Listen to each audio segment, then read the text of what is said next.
बिस्मिल्लाहिर्रहमानिर्रहीम। अस्सलामु अलैकुम वरहमतुल्लाह। मेरा नाम है मोहम्मद हैदर ज़िया और आप देख रहे हैं मेरा YouTube channel chemistry best solutions. Students, आज का जो हमारा मौजू है ये सेकंड ईयर के स्टूडेंट्स और ए लेवल के स्टूडेंट्स के लिए नहायत ही इम्पोर्टेंट है।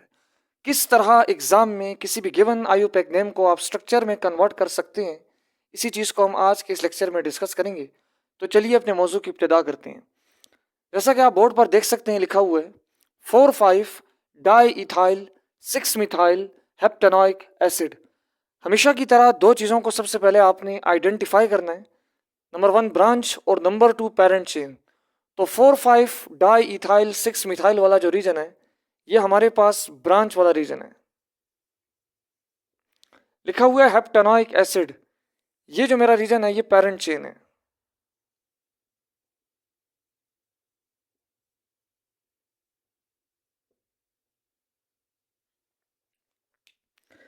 सबसे पहले हम ड्रॉ करेंगे students structure of parent chain. लिखा हुआ है हेप्ट। यूनानी जुबान में हेप्ट से मुराद होता है 7, लेकिन केमिस्ट्री के अंदर ऑर्गेनिक नोमेनक्लेचर में जब हम चीज़ों को पढ़ते हैं वहाँ पर हेप्ट से मुराद होता है 7 कार्बन।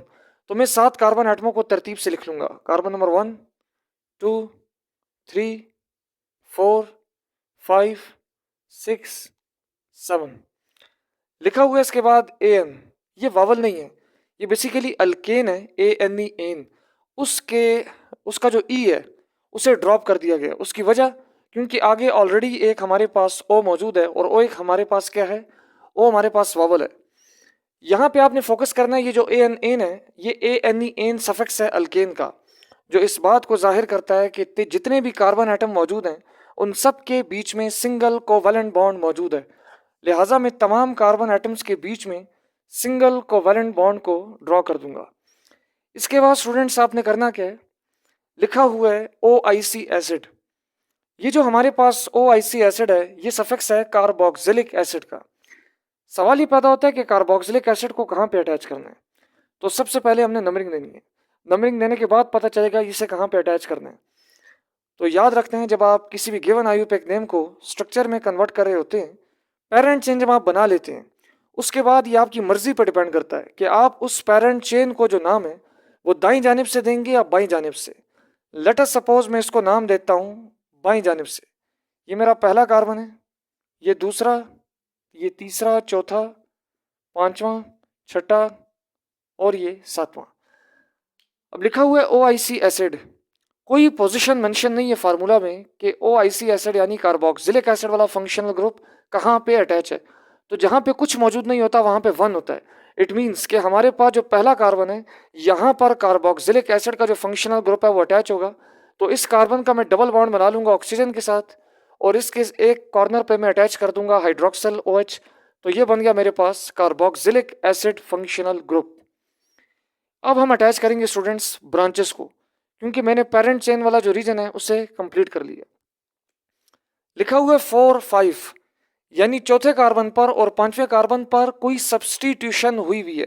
किस चीज की सब्सटीट्यूशन हुई हुई है, लिखा हुआ है di ethyl. Ethyl basically 2 carbon atom पर मुश्तमिल अल्काइल होता है। लिखा हुआ है डाई यानी 2 मरतबा रिपीट हो रहा है चौथे और पांचवें कार्बन पर। तो चौथे कार्बन पे सब्सटीट्यूशन हुई हुई है इथाइल की। तो मैं इसका जनरल मॉलिक्यूलर फार्मूला यहाँ लिख रहा हूँ, C2H5। एक इथाइल यहाँ पे अटैच है, C2H5 एक इथाइल यहाँ पे अटैच है। तो 2 इथाइल अल्काइल ग्रुप्स यहाँ मैंने अटैच कर दिए जो ब्रांच का काम कर रहे हैं। लिखा हुआ है 6 मिथाइल यानी छठे कार्बन पर एक और अल्काइल अटैच है जिसका नाम है मिथाइल CH3, ये मैंने लगा दिया। तो ये स्टूडेंट्स मैंने गिवन आयुपैक नेम के अकॉर्डिंग जितनी भी पॉसिबिलिटी थी स्ट्रक्चर की वो मैंने सारी यहाँ पे कंप्लीट कर ली है। सबसे आखिर पे आपने हर कार्बन एटम का जो ऑक्टेट है या आप ये भी कह सकते हैं उसकी जो वैलेंसी है उसे सेटिस्फाई करना है। लिहाजा हम जानते हैं कि कार्बन 4 बॉन्ड बनाता है, तो हर कार्बन के 4 बॉन्ड पूरे करें। पहले कार्बन के 4 बॉन्ड पूरे हैं, दूसरे कार्बन के 4 बॉन्ड पूरे करेंगे, 2 बने हुए हैं, बकिया 2 बॉन्ड्स हम बनाएंगे हाइड्रोजन के साथ। ये काम आपने सबसे आखिर पे करना है। इसी तरह जो तीसरा कार्बन है इसके जो बकिया 2 बॉन्ड्स हैं वो बनाएंगे हाइड्रोजन के साथ। इसी तरह चौथे कार्बन का जो रिमेनिंग चौथा बॉन्ड है वो हाइड्रोजन के साथ। इसी तरह 5वें कार्बन का चौथा बॉन्ड हाइड्रोजन के साथ, और ये जो बकिया कार्बन्स हैं इनके मैंने बॉन्ड्स बना दिए हाइड्रोजन के साथ। तो ये काम आपने सबसे आखिर पे करना है कि जो हाइड्रोजन की अटैचमेंट है वो सबसे आखिर पे होगी। इससे पहले आपने जो गिवन IUPAC नेम है उसे लिखना है। तो ये है आपके सामने structure of 4,5 di ethyl 6 methyl heptanoic acid. तो मैं उम्मीद करता हूँ स्टूडेंट्स मेरा ये जो आज का वीडियो लेक्चर आपको पसंद आया होगा। मज़ीद इस तरह की इंफॉर्मेटिव वीडियोस हासिल करने के लिए हमारे इस YouTube channel chemistry best solutions के साथ जुड़े रहें। हमारे इस चैनल को ज़्यादा से ज़्यादा शेयर और सब्सक्राइब करें ताकि आने वाली नई और इन्फॉर्मेटिव वीडियोस बर वक्त आप तक पहुँच सकें।